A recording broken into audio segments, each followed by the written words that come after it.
Well, we saw some strikeouts. Some strikeouts happened, although an Orioles win did not, because the Baltimore Orioles drop the the series finale to the Boston Red Sox. Pretty bad day. Orioles lose 8-4.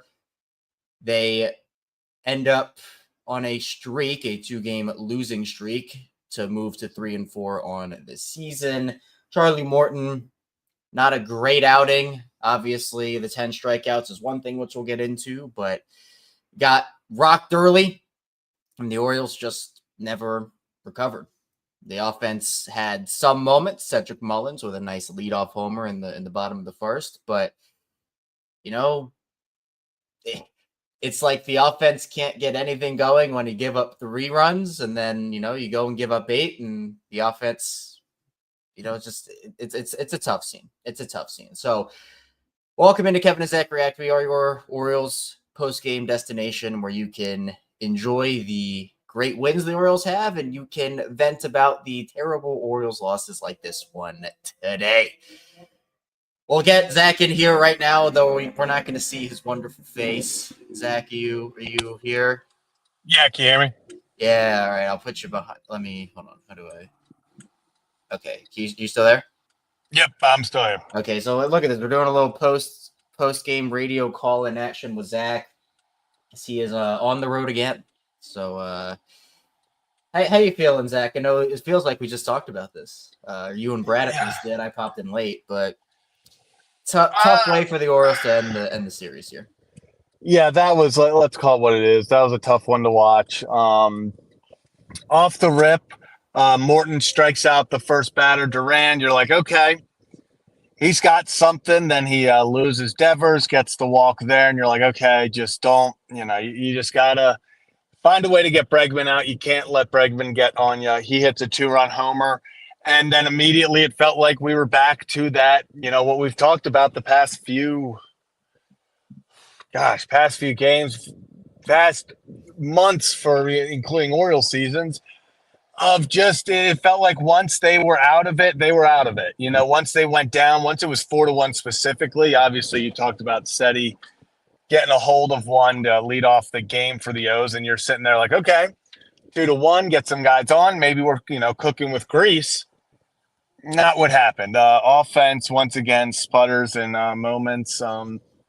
It's just frustrating again, the best way I can put it.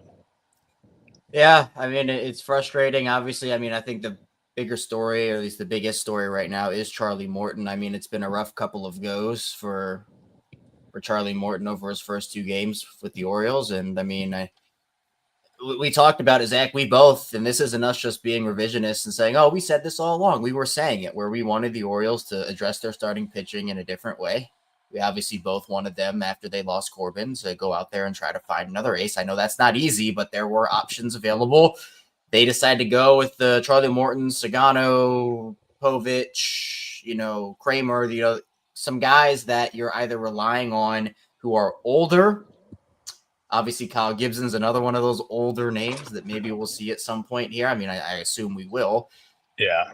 And I just, it's difficult because, again, your offense, it's almost like, who made the GIF last year of you click a button and another one of the buttons goes away? Like the starting pitching and bullpen can be great, but the offense disappears. The offensive bullpen can be great, but the starting pitching disappears. The starting pitching and hitting can be great, but the bullpen disappears. It just feels like, and this dates back to last year, they cannot play consistent baseball. That's the word of the day already. It's consistency. Well, yes, we're 7 games into the season. All right, we still have a long way to go this year, but it is frustrating to continue to talk about the same storylines we've been talking about for the past handful of months when talking about this Orioles team, Yeah, and that's the biggest thing is this isn't a new thing. This isn't like, oh, okay, what are the Orioles doing? What's going on there? It's like you said, it's been since July 1st, pretty much last season, where we sit there and we're like, what is going on? One game the team looks great, the next it looks atrocious. I don't know really what else to chalk it up to at this point. It's annoying to sit here and for since July, talk about consistency because that's what we've wanted. I think, Jabo said on the Ryan Ripken show in the Collins, Orioles are, I believe, including playoffs, 5 games under 500 since July 1st last year. It's one of those things where, God, offense disappears for one game, then suddenly offense gives you 4 runs. I mean, 4 runs in baseball, I'm not going to sit there and be like, well, the offense, did what they're supposed to do. You'll take 4 runs. Obviously, if they scored 4 yesterday, they win the game. But at the same time, it also did not necessarily feel like, okay, this offense was having a great day. It started off great with Cedric. They had some opportunities, some unlucky things. Westberg getting, thrown out at second on that bobble by Bregman. I mean, there were just some moments hitting to more double plays again. Can't get guys in from second. But it was one of those things that was just, it's disappointing again. That's the biggest thing. It's just disappointing. It is. And, we're still early in the season, but that doesn't make it any less disappointing, in my opinion. I mean, this team has expectations. And while, again, there's plenty of time for rebound, plenty of time to right your wrongs and dispel the bad trends that are happening, it's not like it's a trend because you can look at it one of two ways, in my opinion. And I know that some people look at it the one way and some people look at it the other way. One way is that it's the start of a whole new season. And so the trends that happened last year don't matter. And if it's a trend for this year as well, then there's a cutoff in the middle of last year and this year, and we have to ride it out that way. Or you can connect the two seasons together and say, well, we've been experiencing this for the past couple of months dating back to 2024 of Orioles baseball. It's largely the same team. Obviously not entirely. You've lost some key pieces, but, offensively at least, really the only loss you've had was Tony, and you've replaced him with Tyler O'Neill. At this point, it's like, what has to happen here, right? And, AJ saying it here, 2 for 6 runners in scoring position. That was, it's not terrible. It's not horrible, but, the double plays are hard, walks from pitchers. Charlie Morton even addressed that himself. And I know, and this kind of, Kyle, I understand the frustration. Appreciate you for the $5, saying the Orioles front office failed to adjust the horrendous pitching and will miss the playoffs.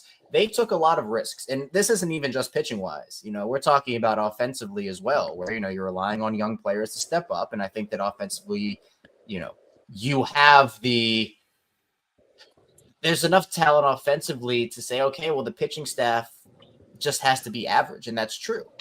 But, you can put this game, Zach, and last game side by side with each other and say, yeah, you get this gem and Eflin is doing awesome and he's had great performances, but last night you can't get the job done, and 3 runs should be enough of this offense to win you a ball game. You don't, and then the offense scores 4, which isn't horrendous. It's not awful. It's not what their standard is, but it's not awful. But the pitching staff can't get it together. 8 runs, and I don't know. Like, there's so many things. Hey, well, like you said, Kevin, we are 7 games into the season. It's 7 games in. We're not throwing in the towel. We're not saying this is who they are, but it is concerning. It is to a point where you sit there and you're like, okay, I would like to have seen, coming out of last season, it was really nice on opening day to see that, 12-run outburst. You're like, okay, here we go. Get the boys' confidence back. Then next game you can't do anything. Then you're like, okay, well, we still got 9 hits. We out-hit them. We couldn't get the win, but we're still going to find a way. We'll do what we need to do. Come out the next game, offense is on fire. You're like, awesome. Here we go. So it was just a fluke. Next game, offense is gone. Next game, offense is on fire. And it's just annoying at that point. It's frustrating. It's the consistency. They need to find something, and maybe we're all overthinking it. Maybe it is just simply Gunnar gets back in that lineup and adding an MVP caliber player is just the extra run or two they need a game to help them over that hump. But, we've talked about it, and we talked about it on the show today. Rumors now of Mountcastle being shopped. Is that for more pitching? I think it has to be, but they're going to need to make some changes if something does not change soon for them. It's going to be a situation where you can't get complacent saying, oh, well, this team has won before. We're going to put it on them to go win again. The young core is going to be the reason this team wins and is consistent. But I would still like a player like an Alcantara or somebody in the pitching staff. I know we're talking here right now, that they need a piece to go out and put them over the top. They can't just keep relying on, okay, we're going to get some okay games from our pitchers and then hope the offense shows up. Because I think I saw a stat that, the Orioles pitching ERA for starters is like a 6.42. It's really bad. And then, Zach Eflin is like a 3.75, and the rest combined for 70 or whatever, or 7, or, a 7.6 or whatever. So that's just the frustrating aspect of it. It is. I mean, again, you have Eflin, who is pitching lights out right now. Morton obviously has really struggled through 2 games. Sagano had the rough, first inning, but settled down afterwards. So you're hoping that, he can kind of settle into a groove. But it's like there's going to be, and even when Grayson gets back, that will help. But there's going to be so much volatility. And then, okay, what's the timeline on Bradish? What's the timeline on Wells? Are those guys going to be able to help before the trade deadline or this season at all? What's that all look like? It just feels like there's so much uncertainty, which is why, again, I guess having options like Povich and Gibson, who, when everybody's healthy, aren't in the rotation in a 5-man help. But at the same time, it's like they had options to go get aces. They felt confident in bringing in some older vets for the leadership. And so far, leadership is great. And we talked about that. And I'm glad they made some of the leadership moves. But, we talked about how they went too young last season. I mean, did they go too old this year? Yeah. I was just about to say, Kevin, it feels like the exact opposite. We were spending all off season going, Orioles were too young last year. Orioles were too young. They need veterans. They need those guys in the clubhouse to really help them, all that. And then this year it feels like we didn't need this many veterans. We need to also still get some talent. We can't just be all the signings are, oh, this is a veteran leadership signing. It's like we talked about before the season when we got these guys, when they signed a Sagano, when they signed a Morton. You were like, oh, love this signing. But it can't be the move. It can't be the only move. It was the only move. Those were the only moves. They never went and got the big fish, which is very frustrating. But besides that, it's a fine line that they have to toe of veteran leadership and, okay, are these just guys past their prime? Is this a veteran leadership club, or is this a, hey, these are guys that have been here, done that, but they aren't getting the job done at the moment. Having one veteran on the club to be like, okay, he's the, quote unquote dad of the club. He's making sure, the older brother, he's making sure everyone's taken care of, things like that, showing them the ropes. That's fine. That's awesome. When 4 of your 5 guys in the rotation fit that, you're getting to a little bit of a, it gets a little dicey. Yeah, I mean, we were both pretty adamant about the fact that we didn't think the Orioles handled the starting pitching additions the way that they should have this offseason. It was disappointing they didn't add another ace. And, we stood on that business. And I know a lot of other people did too, where it's like, look, there's going to be so much volatility this season with the starting staff because, again, Corbin gave you that buffer behind Grace or in front of Grayson and obviously Eflin. And I know Grayson went down for the end of last season. But even still, it's like at this point, you have to rely on guys because you're got Bradish is down for who knows how long. Grayson is down for who knows how long. This is what it is for them. This is what they signed up for. And it's not a great return to start. We can be honest about it, where hopefully it improves. But outside of Eflin and, non-first inning Sagano, I mean, it hasn't been great consistently, and that's a problem. I mean, Kramer settled down, but once again, even these guys, like today, I would consider Morton settling down. He wasn't horrible. Like we said, he 10 strikeouts, you're doing something right. It wasn't the worst start. But at the same time, when the offense is being this inconsistent, you can't just be like, oh, okay, settling down isn't going to cut it every game. It can't be, oh, we were down 3-0, but then he settled in and we ended up only allowing 5 runs in the total after 3 in the first. If this team is, we have this weird feeling right now, Kevin, we've talked about, where it's like you don't feel confident in this team as it gets later, coming back from some of these deficits. So, it is tough. It is one of those situations where you sit there and you're like, it's great to settle in. I'm glad it doesn't, I'm glad Morton went and got 5, but I would like for some guys to be just like, Eflin and stuff, and let's just go 5-6 innings and not have to start off with 3 runs in the first and then go from there.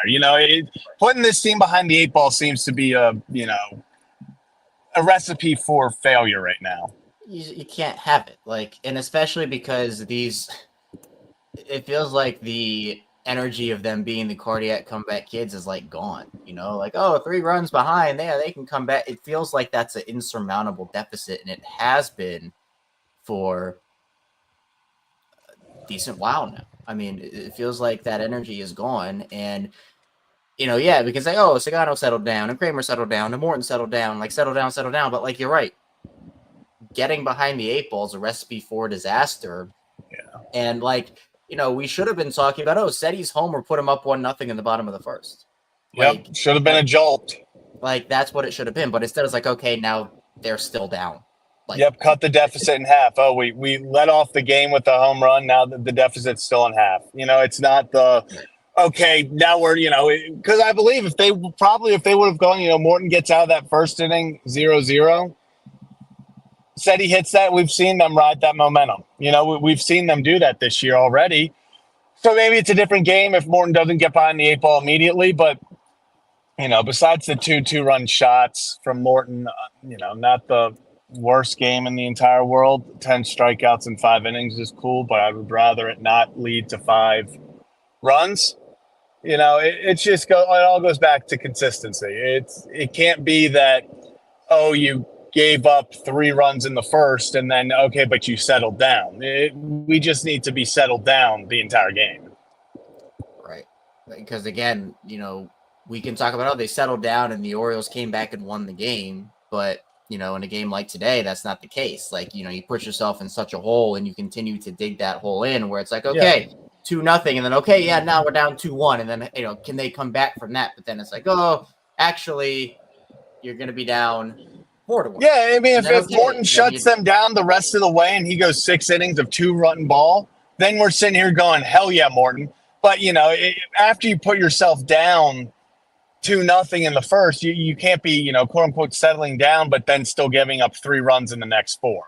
That's not gonna go well. If you're going in the ending the 5th inning and we're down or whatever, they've given up 5 runs. Usually it's not gonna help the bullpen. It puts them in really shitty situations, and then it's not gonna help the team short term or long term.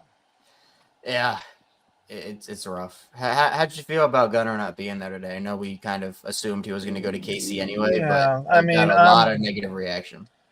Yeah, listen, if you're upset that Gunnar didn't play today because you were like, why is he not playing if he was ready? He was eligible to come off and he's been hitting well in AAA, yada, yada, yada. What's going on there? Why is he not? That's one thing. Yeah, I don't agree with that. I think that's, Gunnar is doing they're doing what's best for Gunnar. Give him the day off. It doesn't make sense to go from a 6 p.m. game to a 1 o'clock game, then hop on a flight and go right to the, Kansas City. Give him the day off after, all of that. Let him rebound into Kansas City. If you're frustrated with that, I don't necessarily get it. If you're frustrated because they told us, kind of hinted at him starting today, that he was going to be back today, if you spent money to go watch because if you got your hopes up and you're like, well, why weren't they just honest if they're saying the past few days, oh no, Gunnar, he's good to go. It looks like he might be playing Thursday, and then for you to come out and be like, okay, we're actually just kidding. He was never going to play Thursday. If you're upset about that, I get it. I understand that aspect, but Yeah, it just felt a little slimy. Logistically and whatnot. Like, yes, he could have taken the night off and been in Baltimore, and I don't think that would have been too hard for us. Like, I get the logic behind it, but if he's not gonna play, just say he's not gonna play. You don't have to play all the mind games. Like, I don't know. I mean, he'll be available now, but it's like every game counts, momentum counts. I don't know. I get the off day. I don't get the whole. I would have liked them to just be transparent about it all. Yeah. Yep. I'm with you. Let's talk a little bit about the offense. Then we'll dive into the call-ins here. We talked about Seti. Obviously started things off with a bang. Although I guess the Red Sox did that first, and then Cedric followed from there. 4 runs, only 1 homer. You got some Heston getting a double and Arias bringing them around. I mean, you have opportunities to. I guess really it was 8-3, and then you got the 1 run in the. It was. I mean, it was fine. I mean, Tyler O'Neill's kind of coming back down to earth. We all expected that. Ryan O'Hearn goes 0 for 4. It's been O'Hearn's made good contact. I mean, I think he's still he's hitting 400 on the year before today. So I mean, yeah, I mean he's the offense. It was inconsistent, Kevin. I mean, it's the word of the show. It feels like, unfortunately, it was just once again inconsistency of, okay, what can we expect from this team? Because right now it is hard to sit back and say that I know what this team's identity is offensively. Are we a team that's going to get on base and steal bases? We saw Seti do that today, but we haven't necessarily seen them stealing. We've seen them go games where they hit the long ball like crazy, and then we've seen they went 2 games without one leading up to today. It's just I don't necessarily feel like they have the full offensive identity down right now. Even if it's just being a scrappy team, I don't know if I can, I can't call them that right now. It just is kind of like in limbo of trying to figure out what the hell we have going on with this team. Yeah. Gunnar will help, but Gunnar also can't do it all by himself. Cowser not being in the lineup hurts, but they have enough talent, even without those 2 guys who are 2 of your best players. They have enough to be able to be more consistent. And I mean, it was nice to see Heston get a double. I mean, Jackson got a hit. Like Arias might be their most consistent player this season outside of Westberg. I mean, it's just he's balling. Like, I know Westberg has been their best offensive player this season so far, but Arias has been unbelievable. Arias has been unbelievable. He's been, especially in the clutch situation, it feels like anytime the Orioles need a hit, Ramon Arias is the one coming up with it. And, which unfortunately for Ramon, now where is he going to get his at-bats? Gunnar comes back. You're not taking Gunnar out of the lineup, for Ramon, unless it's to give him a rest still, easing him in. Ramon Arias DH. Let's go. Yeah, but Kevin, they might. They might have to. They might have to. That's not a horrible idea. The only downside is then you only have Mateo off the bench for, your middle infield, but you can move things around. It sucks for Ramon because he's having this hell of a freaking season, but they just cannot. Ramon for Sandy, who says no? Get the Marlins on the phone, Kevin. Get the Marlins on the phone. Yeah, and then XX Beast, appreciate you for the $2. Can't wait to get Gunnar back. Carlson is terrible. He had the sack fly, RBI late. And then also we have C Money. Appreciate you for the $5, C Money. The problem, all the starting pitchers are almost the exact same guy with almost exact same stuff and mix. Man, I mean, it's an interesting point. I was gonna say it's an interesting point, especially because they don't have guys that are really going to blow it by you. Besides, when Grayson's healthy, but I do understand that too. A little bit. If it feels like you're facing the same guy multiple straight days, you kind of get a feel for him. I think it's too early to say the rotation is going to be just horrible all year. I'm excited to see Sagano again. Hope Dean can build off the second part of his start last time and second half of last year. Cade Povich, I thought, obviously gave up some runs, but he looked decent. Pitch count's going to be an issue there, but they've got to figure something out. If they are not going to be overpowering, they're going to have to miss barrels. They're going to have to figure out how to get guys out without walking them, without giving up the long ball, because right now that's what's killing them. So, maybe that is part of it, is that you feel like, okay, 3 straight days, you're not really seeing anyone that's going to be throwing you heat. Maybe that does give the opposing team feel like they've seen this movie before each game. Yeah, you just hope they can be more consistent. And we talk about that offensively, but even you knew what you were getting into with these older pitchers that, weren't star level players. It just feels like, to me, a guy like Morton should be like a 4 or a 5. A guy like Kramer would be a 3. Kevin, are you saying you don't trust? Wait, so you don't trust Charlie Morton in Game 2 of the playoffs?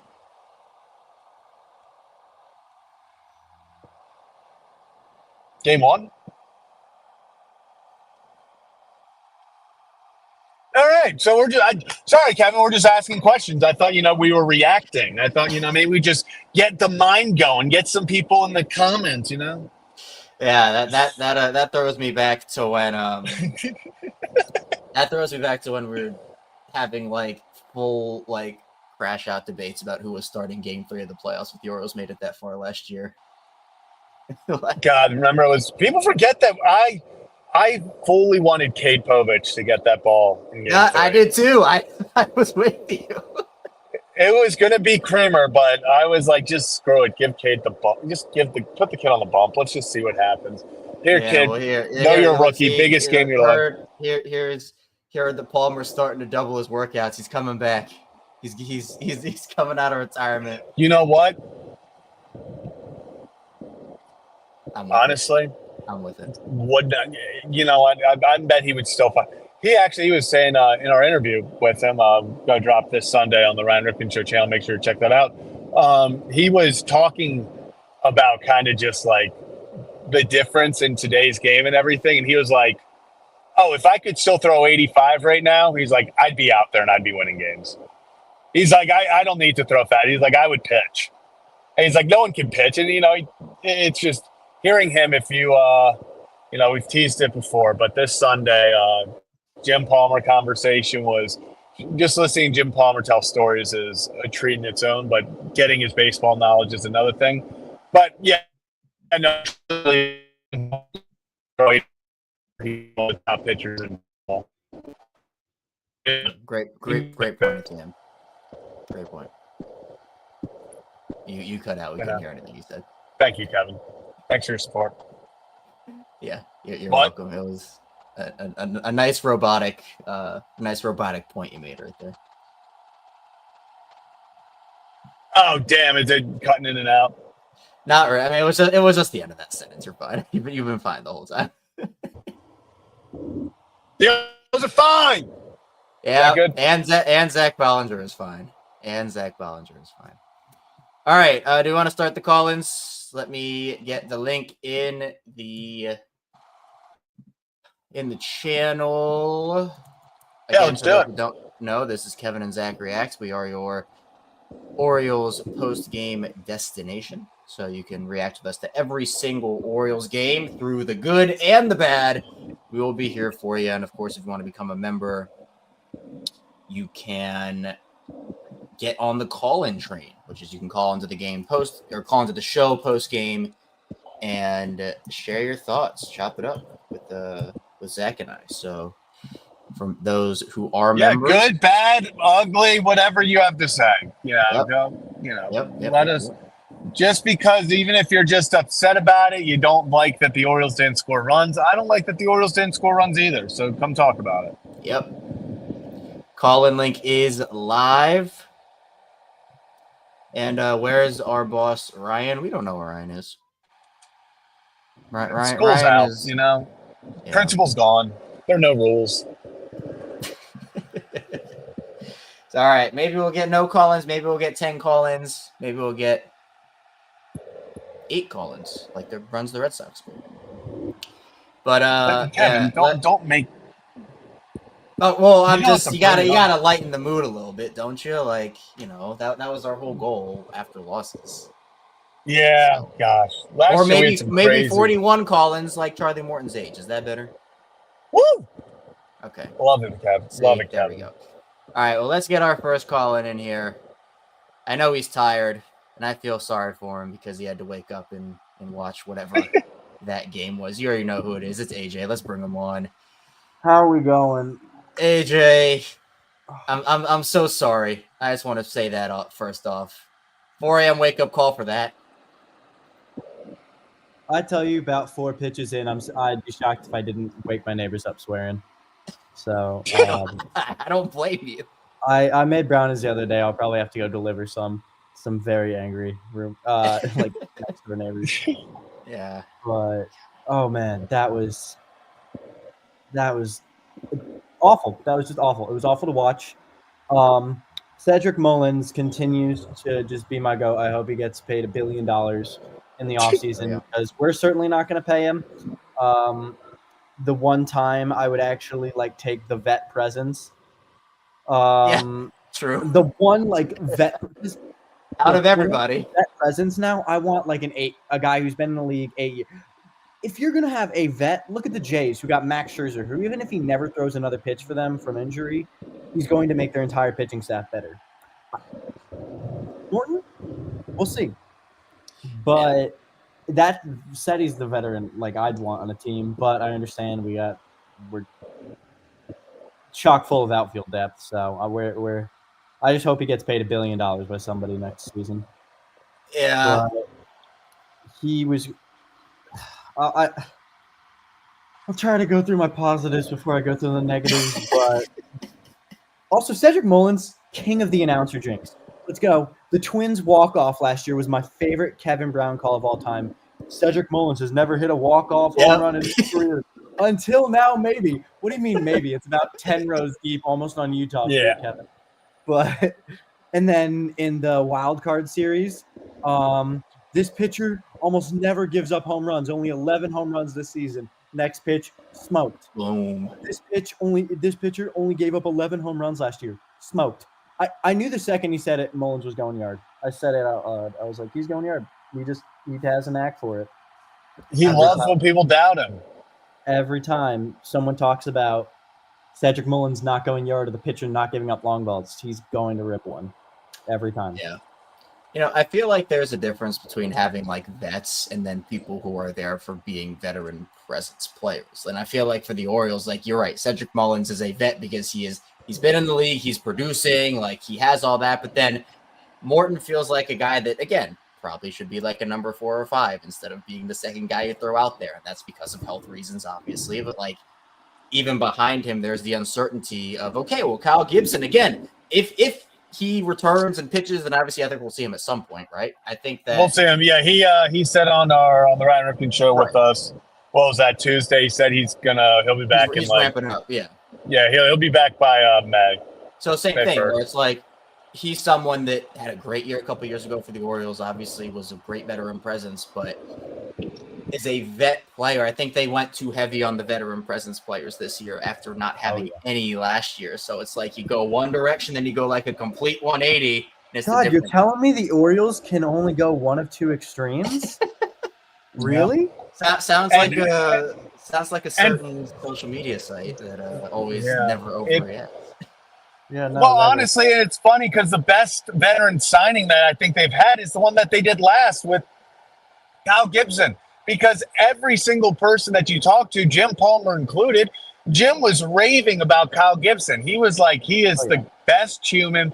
We've had Tyler Wells on the show talk about it, how, Kyle was honestly one of the best things to happen to him in 23. How Kyle was honestly the glue that held everything together. He was just kind of made sure everyone was better, got everyone better. And kind of what you talked about, AJ, there's a difference between the veterans who are going to produce and the veterans who are going to be veteran leaders. I think the best veteran leader that they got is going to be Kyle Gibson. I'm excited to see him when he's back in the clubhouse and stuff. But you also need to have some guys that are going to go out there and just win you ball games like Corbin Burns last year. Corbin was not a veteran in the fact of, hey, he's going to be the team player. You know, he's the guy everyone goes to when they're sad. He was getting fired up in the dugout on some games. Yeah. Oh, yeah. I loved it. He was actually one of the only ones that would get mad at the ump when we would get screwed. Yeah, great. Astute observations, Ed. Thank you. Expert analysis. Wow, I've never heard better analysis than this. 10 out of 10. Can anyone hear me? Yeah, you're good now. Can you hear us? Am I back?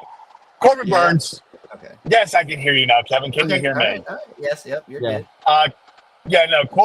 Corbin Burns is the veteran that he's just going to go win you ball games. He's going to be a dominant ace. Gibby and them are the veterans that are going to help you lead the team in the clubhouse. You just have to hope that carries over onto the field for the young guys. Yeah, pretty much. Yeah. I guess some other good things today is Westberg continues to be the producer. I've talked about Burns' batted ball luck. I've never seen someone have worse base running luck than Westberg to start this season. Doubled off on an O'Hearn line drive. Hit and run that Adley flies out on, gets doubled off, and then gets stuck on no man's land on the Bregman leap today. Absolutely ridiculous. Just some pretty terrible luck. Like O'Hearn, obviously, said he had it last year to start. He was struggling. And I know that happens for every team, but it's just when Seti last year was hard to watch. Yeah, I mean, dude could not. It was like he was hitting to a field entirely composed of himself. Like he just couldn't get the ball to land. It would be he would go 115 off the bat and it'd be a line drive to shortstop. He'd go like opposite field up the middle, 105 off the bat right to the shortstop. Like it was so tough to watch last year. He would not get the soft broken bat single. That some guy they web gem diving plays. It's ridiculous. But crazy. Also Rutschman still grinding his ABs, even if he doesn't, have him the biggest game ever. Like he's just taking pitches. He's looking so much better. And when he's missing, he's not just popping up the middle fastball.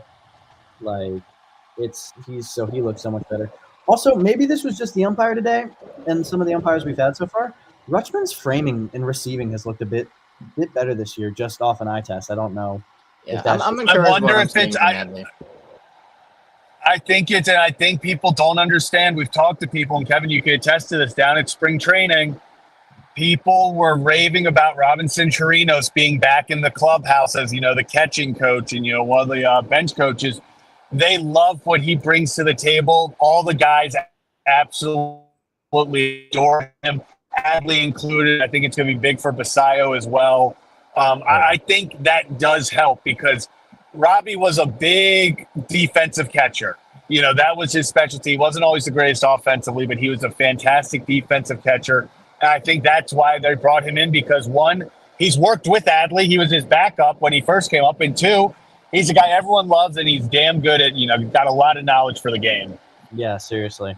You love those guys that have the history with the team and the players. They're just going to improve them in ways you don't really see all the time. But, man, Charlie was rough today. 10 Ks, I'm not pulling the alarm bells on him yet because if you can be that, we can all say he gave up 5 runs. He was not good today. But he also clearly still has stuff to get 10 Ks in 5 innings. Yeah. But just the problem with him in his first start is he was missing out of the zone. He was just spiking the curveball. Yep. The problem today couldn't locate the curveball. Missing in the zone. And if you ever hear any pitcher talk, especially Jim, in the broadcast, will always say, if you're going to miss out of the zone. Because you miss in the zone to big league hitters, they're going to hit you. And we are got to love that the Orioles have not taken advantage of the new wall once, and Boston's done it 4 times. That's the tough part. I'm like, okay, we're going to hit so many home runs with this new wall, or we're going to watch all the other teams do what they do. They're going to move it back out next year. It's fine. Yep. Honestly, screw it. Just do put it. That thing on wheels and just. They should. Just That's what they. You know what they should do is they should have like a way that if the ball's getting hit, the left fielder can just push the wall back to yes. in the game to just have it not be a home. That'd Yeah, be seriously. God. Or they have like one guy out there on the offense who just can try to pull the wall back in. It's actually a tug of war. They Yeah. have one Red Sox and one Oriole, and you're just playing tug of war with the wall. God, Gotta be the bullpen look at us catchers. innovating. We're innovating the Yes. game of baseball right here. Look at us go. But It's got to be the bullpen catchers. yeah, screw the golden at bat. We're moving the walls. We're playing tug of war in the outfield. Yeah. Torpedo bats and walls on wheels. The new Major League Baseball. Gotta love it. Oh man, But crazy. just Well, the double plays are going to be the death of me. I swear to God. I thought I hated striking out with runners on. I might hate grounding into double plays even more. Just rally. No, it's way worse because it's 2 outs. It's It 2 ruins outs. everything. If you're Just torches you. Also, can someone teach Westberg how to get a jump? Because he has like no, 95 percentile sprint speed. Why can this man not steal us 30 bags? Like, it's the one thing. It's like he's so fast. Why can't he steal? yeah, I think he's in the 95th solely from hustle. Like he does not have. It takes him a second to get going, but you're right. Once he gets going, he's as fast as they get, and just stealing bases is an art, and that's. I wish like somebody could help him.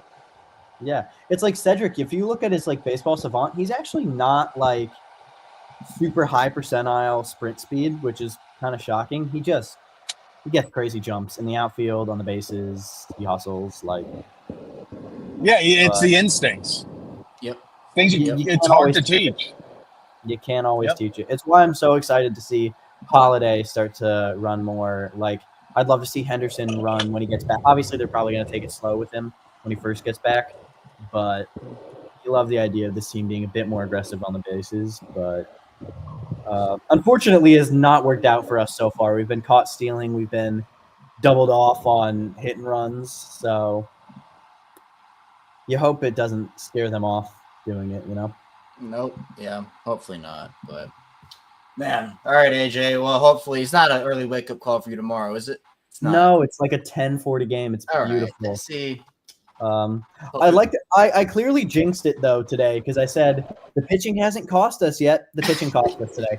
I know the offense scored 4 runs. It's not perfect. That's winnable. If we had the pitching of yesterday, we win today. Exactly. You can win with 4. Flip them. Just flip the You games. can win with One 4. win, one loss. You can, though. It feels like that one episode of Ted Lasso where they celebrated getting a loss because they draw in the last 6 games. I'm celebrating getting a loss today because we broke the win-lose cycle. So Yeah, maybe finally, new I can stop beginning. doing that. Yeah. The O's are fine. They need to be better than fine, though. So we'll see how we go. Yep. I think the word consistency might put me in an early grave. Oh yeah, the amount of times we said it last year and now this year, We can't escape it. maybe we should try to do a show challenge where we don't say the word consistency once, even though I think we just Wouldn't happen. after a brutal loss, it just needs to become a drinking game. Every time you say the word consistency, I would fear for people's You would health. you would be blacked out before we even got to call-ins. oh my lord! Make for good content though. But- Awesome. Yes, AJ, appreciate. Yeah, man, always appreciate you, AJ. And the streak continues. The streak So- continues. I think I might unfortunately be breaking it in a few days because I have plans. That's all right. That's okay. We'll see Okay, how- everyone will judge you. I know. Also, apparently, according to British Raven, I'm the fraud AJ because I'm not in a Discord I didn't even know existed. Oh, Get the man the Discord link. The right Discord link. Yeah, there was a whole. There was. I feel Last like year- I remember you talking about a bad Discord link last year. I've watched Yeah, it, I but accidentally I've never put been the able link catch to it our live 'cause other I was in Discord. high school, so I was not waking up at 4 a.m. to watch the games. Yeah. Yeah. No, that would do it. Yeah, But uni life, baby. Oh yeah. All right. Well, I love it. Awesome. Appreciate you, AJ. And we'll And talk get soon. you. We'll get you that Discord link. Yeah, we'll get it. I'll get it. Man. Appreciate you. Cool. All right. Peace out, AJ. All right. Laura, I don't think that people from outside, like since we're in the StreamYard, we can put it in, but I don't think YouTube allows links to be put in from people who are not in the StreamYard. So you might have put it in, but it probably didn't pop up for everybody because YouTube automatically silences it. So I've had that problem before. I try to do that from Locked On Ravens on here by accident, and didn't work out for me. But all right, let's get to our next call. And I know he's feeling a little under the weather while I get this Discord link in here. It is Joe. Joe, I feel like we just talked to you a little while ago, huh? Yeah, man. The streak lives. I can't let the kid beat me to not call in. No I mean, mulligan yet. No mulligan No. yet. when AJ uses his, I'll consider using mine. Okay, all right. I have an ego. I'll admit I was it. gonna say it's personal. It's Joe, an you were ego. the first caller though, so you'll always have That is that. true. You were caller number 1. That's true. And I was probably member number 6 or something like that. So I think you might have been 2. I think you might have been member number 2. I don't remember who was 1, but I think you were 2. I don't remember who was one. I think I could probably look it up. But it was close. yeah, still, you were one of the first, so that counts all the same. Fire Elias. Fire Hyde. Start over. The season's over. Do they fire Buck Britton as well? Ryan Ripken for manager. All right. Yeah. There you go. That's where Ryan's Screw been. that. Ryan Ripken's interviewing for manager. That's where he's been. Yeah. You know, Wedding you can't spill all the beans, you know. Zach, third base coach. Yeah. I would be so aggressive, people would hate me. Brad, You would just send everyone. Brad, Yeah, we'd send everyone. Well, what are we going to do? We're going to put pressure on the defense, Kevin. I don't care if the ball's you tell me that ball is anywhere. I don't care where it is, even if it's in the infield. Jorge's coming around third, full speed. Yeah, I'm sending his ass. Oh, you already know it. You already know that's what's going on. Brad's the bench coach. That way, when Ryan gets thrown out the game, he can take over. I'm still waiting for us to do our. And Kevin, we'll put you as the clubhouse manager. How's that sound? As long as I get popcorn, I'll be all right. Popcorn's not a ball fart food. Kevin, actually, you're the bullpen guy. Okay, You're yeah, manager. bullpen. You got bullpen coach. Although I'm gonna ignore. I'm just gonna do things my way. I'm not gonna listen to what Ryan has to say. Ryan's going to be like, get you in here up and warming. Kevin's going to be like, Ryan. Yeah, actually, I'm just telling you this now. I went behind your back and I re-signed Craig Kimbrell, and he's coming in right now. We traded for Craig Kimbrell. I did it. First thing that we do. The Braves fans are going to be Behind so everyone's happy. back. Yeah, they're 0-7 and they don't even know. Yeah, they have no Like idea. That's just a tough scene with Profar being suspended. They're 0-7, just really bad year for the Braves. I guess it was just Charlie Morton's not there anymore. I guess that was the. I guess so. Charlie Morton he's the good luck bringer, except on the Orioles. So maybe next game. yeah, who pitches tomorrow? Is it Sagano? Or is No, it's Kramer. Dean? It's Dean. Yeah, Kramer. okay. We got Dean Day tomorrow. Then we got Sagano on the bump on Saturday. And then we got Cade Vipovich. Cade Vipovich. Man. Nick is awesome with the nicknames. Cade Vipovich. Although there will never be another Nor. I will say that. I will make it clear that Nor will forever be the GOAT nickname. No comment. That was one of those. It was so bad that we had to say no it. words needed because it was that good. It was good they had to trade him. Exactly. Yeah, they were like, there's some people calling him Nor. We got to get this dude out of our organization. Should we start a social experiment of like anybody I create a nickname for? Do they get traded? Well, we had oh my God, remember when we were calling what's his name, the solution? Bird Smith, the solution. I've what actually. the hell was last year? Yeah, I actually, now that I think about it, I might have a nickname curse. Yeah. Although I do sometimes genuinely think his name is Birchfish based off of how much we said it. No, I will call him. Towards the end of last year, we kept referring to him as Birchfish. Yeah, what a legendary time that was. We had a whole. The election was. In the oh chat. my God! Yeah. The election, what to name that fish, and we ended in a tie with like 130 votes. That was awful. We were. It was beautiful. Well, one of the more legendary nights. There have been a lot of legendary nights on this show. Now That Kevin was, moved the fish tank, so we can't. I know. I did. I had to start my moving process of reshifting this entire room so that I can get my new setup rocking and rolling. And then maybe who knows? Maybe they'll make a return. I'm not sure yet. But All right, for fellas, now, I'm gonna hop off and go on to the next one. all right, Joe. Appreciate you calling in. We'll talk soon. And no Yeah. mulligan still. Streak is still perfect. Yeah. Streak Streak's lives. alive. Boom. All right, Joe. Appreciate you. All right, we got one more, and you already know who it is. Another caller from across the pond, or he was across the pond. It is British Raven. Nick, feels like we just talked to you too. You know, the setup looking Wow, familiar. all of our call-ins today so far from our international. We got Australia, Arkansas, and England. Yeah, Arkansas International. It does Yeah, feel it's like different. whenever you speak to Joe that it is kind of a different language. I said as much to Joe on the Gary Williams New Year show. He also is embracing his abroad roots, being from Arkansas. Yeah, that's the way it is. I'm trying my best not to crash out right now because today's game was really bad. And as my title says, it's a post-mortem examination. Yeah, see, That's you are devastating. clever with the not only just nicknames, with the little one-line zingers in there. And we said it. I don't know if you heard us talking about it right after you popped off, but like you do it in such like it's like the chillest tone. You just like fire them in there, just so nonchalantly. It makes the delivery is unreal. The thing is, because I've kind of gotten a little bit more comfortable now, I'm thinking 3 or 4 questions ahead. Yeah. So I'm already thinking about these things as I'm talking generally. It's quite cool. Yeah, man. Whereas before, I'd just be sat here, nervous wreck, being like, no. You know, when I first started doing like we'll bring Zach back on quickly. When I first started doing like the video, because I did audio Locked On Ravens for like the first couple of years, and then I started doing video.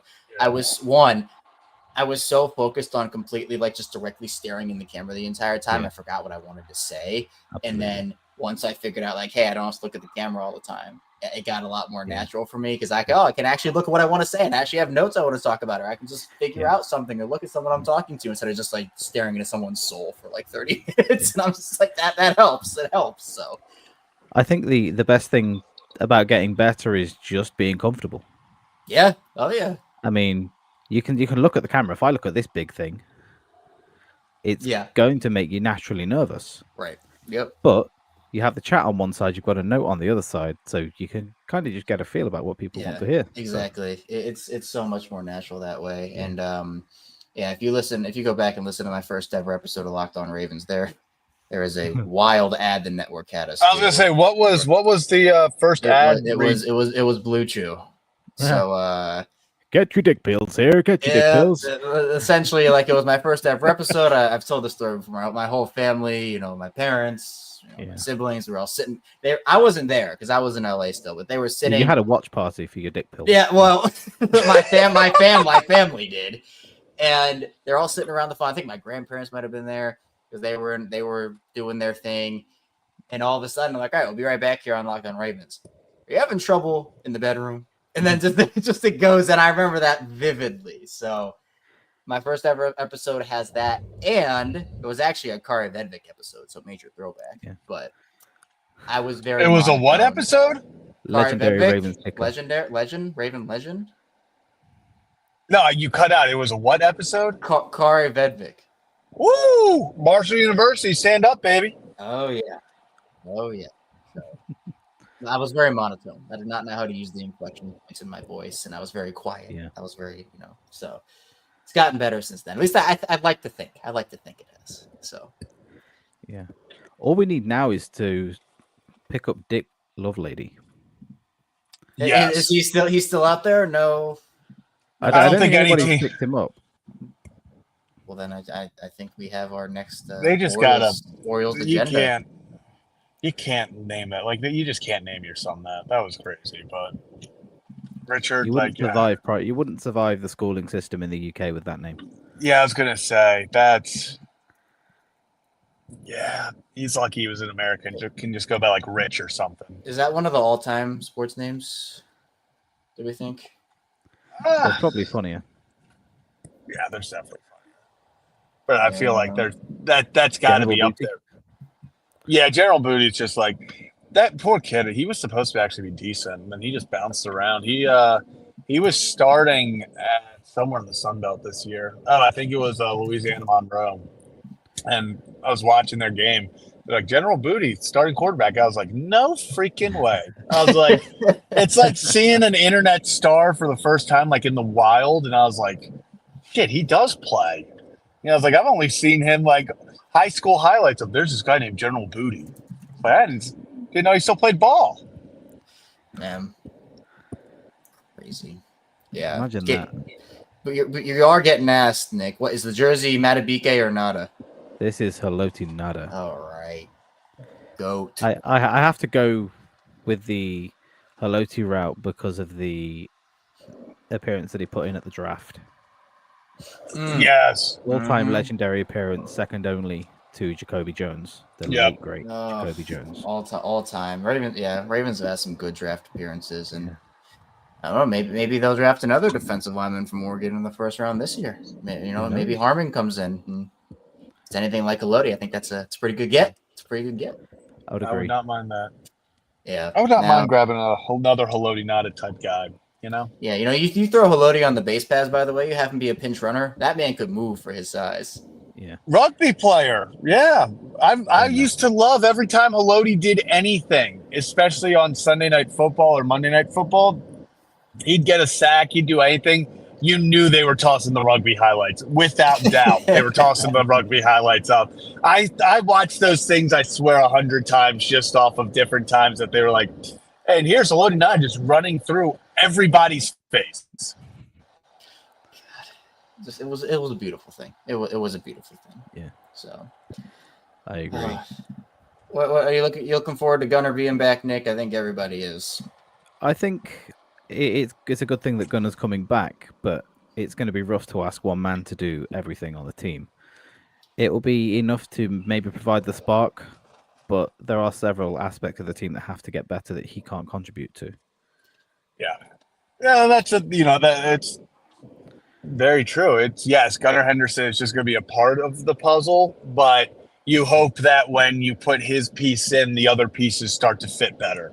You get that extra guy, that extra threat, your MVP type player back, and then suddenly it's like, okay, I feel better, having that one more, 3 of the at-bats now are going to Gunnar. 4 of the at-bats are going to Gunnar. You feel more confident in that. Hopefully it lets other guys settle down. You get more guys on base for Gunnar. Gunnar gets on base for other guys, and we can turn some of these singles that don't end up doing anything into hopefully guys are on before. So that goes to, get some guys in, or it sets up other guys. But yeah, Gunnar is not going to save the team, but the hope is adding that piece to the puzzle can maybe allow the other pieces to go into their place. Yeah, I mean, if Gunnar can come back and provide that spark, then the onus comes away from the bottom of the lineup again, and it's the superstar factor is back up top. Yeah, and that could do wonders for this team. It could take the pressure off.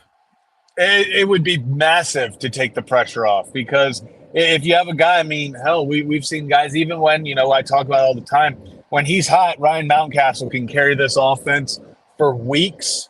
We've seen him get hot, and it feels like the rest of the offense takes off as well, because everyone's worried about Ryan Mountcastle. Same with Gunnar. If Gunnar gets hot and he is in the middle of that lineup as that, big, intimidating force, it does help the rest of the guys. It means the guys in front of Gunnar are going to get more hittable pitches because they don't want to get guys on in front of Gunnar. Guys behind him are now getting, another guy on base. It does help more than just one guy in the lineup. The hope is that it can improve everything. Right. Yeah. Everything happens for a reason.